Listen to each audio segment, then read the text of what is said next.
tayo dito ano ng ampalaya. Kukuhanin ko po para sa ating gulay na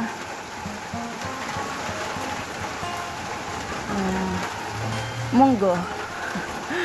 Yan, di ba libre na ako? Dito lang ako sa bintana nakuha. Bumabagyo po, bumabagyo. Magkulay ako ng munggo. Kalbuhin natin tong ampalaya. Kasi hindi naman to mamumunga. Bunga niya maliliit, yung parang wild bitter gourd. Ganun lang siya. Ayan siya, oh. Ayan, may bunga siya, di ba? Pero hayaan natin yung bunga. Tira natin sa uod.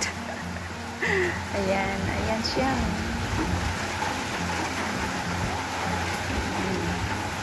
Ayan, umuulan. Kuha na rin tayo ng malunggay. Ayan. Okay na to. Malunggay natin. Yan o. Ayan, malunggay. Nandito ko sa taas at ang ating backyard ay nasa baba. Ang daming malunggay o. Maulan, mabagyo. So, ayan na. Dito na yung ampalaya ko nakuha mula sa taas sa aking tanim.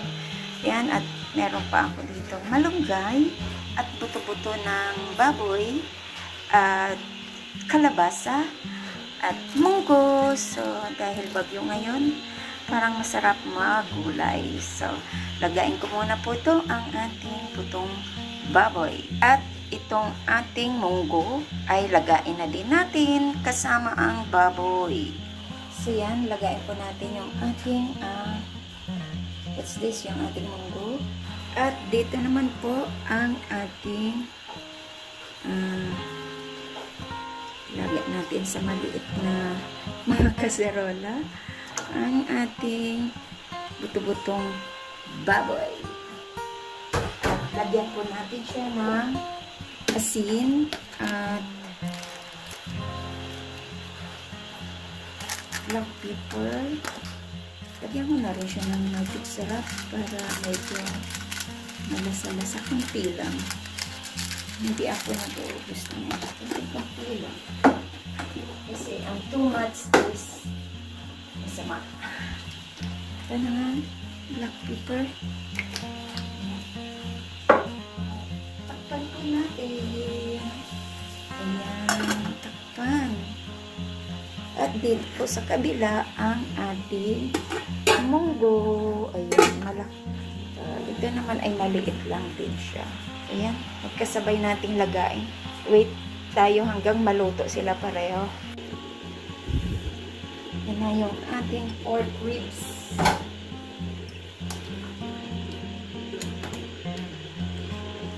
Pork ribs. So, ito na. Sige, gisa na po natin siya.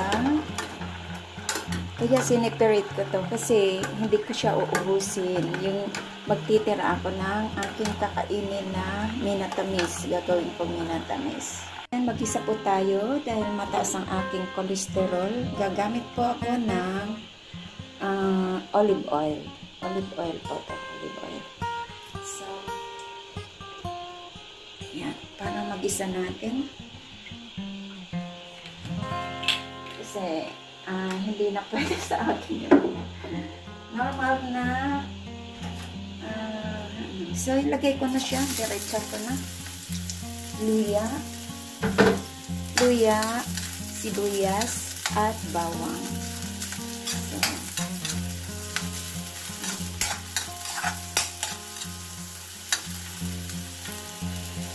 So, ayan. Ilagay ko na yung nilaga kung buto-buto.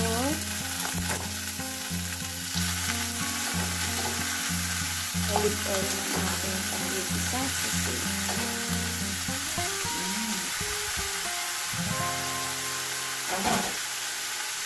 So, lagyan ko po siya ng patis.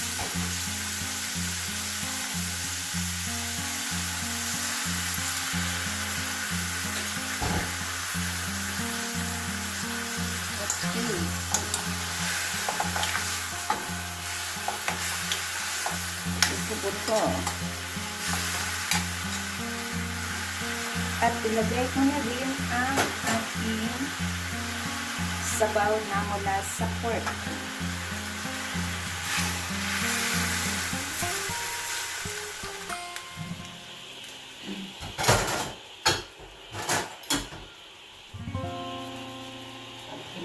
So, kumukulo na agad.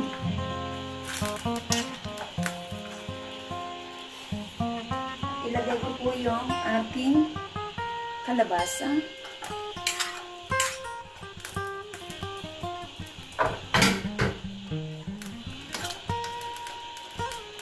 Kalabasa.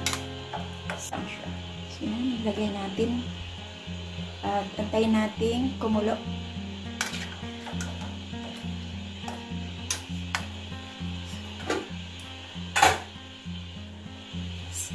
Ganito ay pwede ko na rin ilagay itong ating nilagang.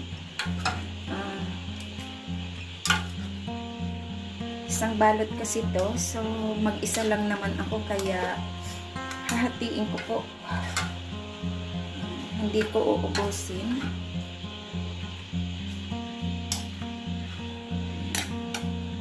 So ilipat ko na lang dito siya sa isang sa aking kaserola. So, ayan, nailipat ko na siya dito sa ating kaserola kasi medyo, ang aking kasing kawali, sobrang liit kasi noon, kaya hindi talaga siya aapaw siya. So, dito, maluluto natin to. Pan po natin. Yan. Ang takip niyan ay hindi yan nabasag ko kasi yung takip, nahulog, may glass siya. So, basag. Yan. So, yan na lang po muna ang ating sa ating kaserola. Wow, wow, wow.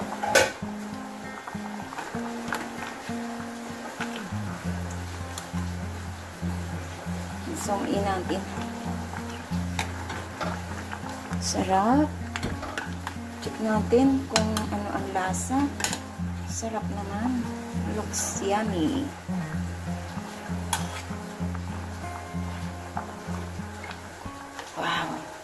Tama yung lasa.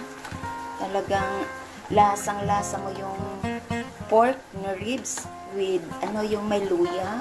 May luya kasi ito. Ang sarap. Tama lang ang kanyang alat. Hindi ko nataasan ang check natin. Okay na ba siya?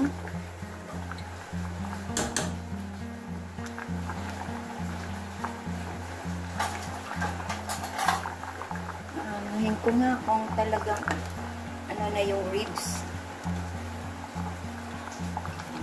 Ribs naman pang lang natin yan, pang sahog natin para yung lasa ng ribs sa ating sabaw. Ayan.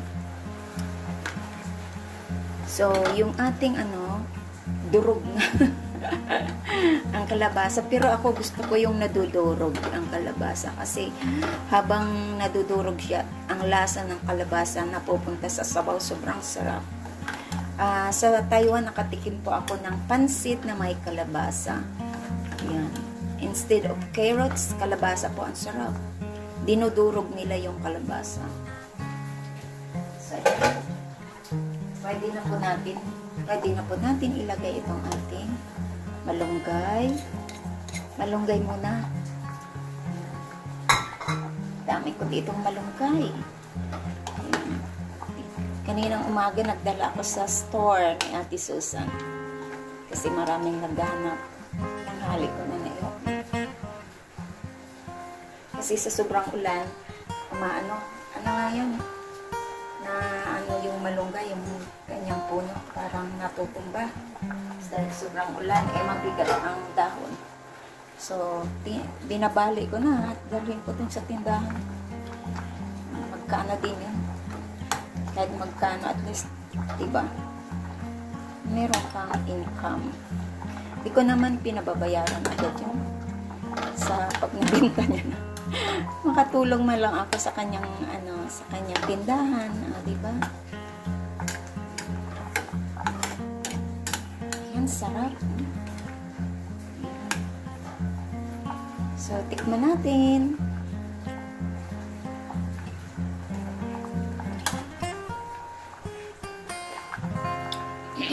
Wow, sarap, sarap, sarap. Promise. Talagang, ang sabaw niya, gusto ko tong ganito na masabaw. Sarap yan, yan. Higupin. Yan, eh. Yan.